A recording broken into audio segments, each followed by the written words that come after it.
ഞങ്ങളുടെ പ്രിയപ്പെട്ട നേതാക്കളായ കെ സി വേണുഗോപാൽ, രമേശ് ചെന്നിത്തല, മുഖ്യമന്ത്രി എല്ലാവരും യോജിച്ച തീരുമാനമാണ് എടുക്കുന്നത്. അഭിപ്രായ വ്യത്യാസങ്ങളൊക്കെ മാറി എല്ലാ ടീം UDF ആയിട്ട് മുന്നോട്ട് പോകുമെന്നുള്ള കാര്യത്തിൽ യാതൊരു തർക്കവുമില്ല.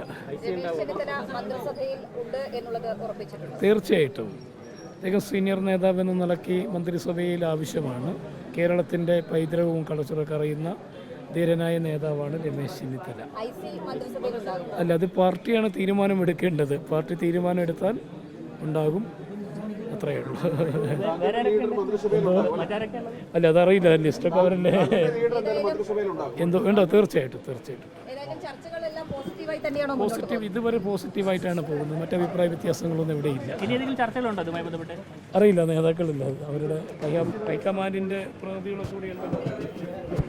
ശരി.